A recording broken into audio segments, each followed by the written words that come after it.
আসসালামু আলাইকুম ওয়া রাহমাতুল্লাহি ওয়া বারাকাতুহু। আজকে 10ই মুহররম। এই 10ই মুহররমে হাসান হোসেন শহীদ হয়েছিল, কিন্তু মুহররমে অনেক ওয়াকিয়া রয়েছে, অনেক ঘটনা রয়েছে। শুধু হাসান হোসেন শহীদ হয়নি, অনেক ঘটনা রয়েছে। তো এই মুহররমের যে বর্তমান চলছে, তাজিয়া তৈরি করতেছে, কোথায় কোথায় ঢোল বাজাচ্ছে, কোথাও মুহররম উপলক্ষে তাজিয়া করে অর্কেস্ট্রার ফিল্ম স্টারকে নিয়ে আসছেন।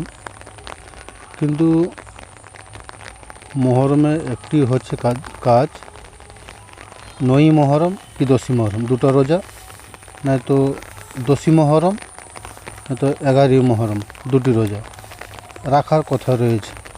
কিন্তু আমাদের দিকে তার উল্টোটি হচ্ছে, যেটা করতে নেই সেটাই হচ্ছে এদিকে।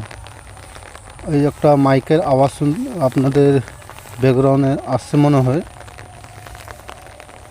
তাজিয়া তৈরি করে ঢোল বাজিয়ে মদ খেয়ে নেচে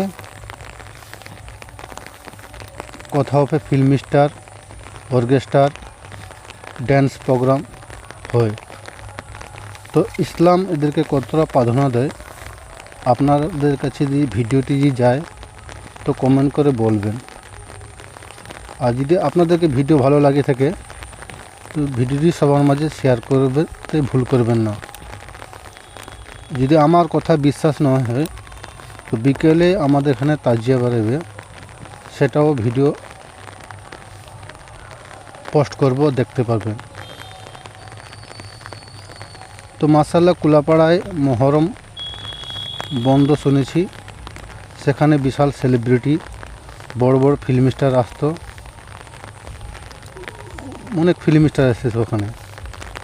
আর লাউড়ি, খামটি, এদিকে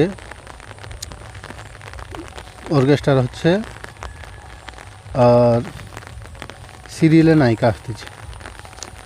হাসান হোসেন সম্পর্কে ওদের কি প্রশংসা বর্ণনা করে বলে আসছেন নাকি আমি বুঝতে পারলাম না।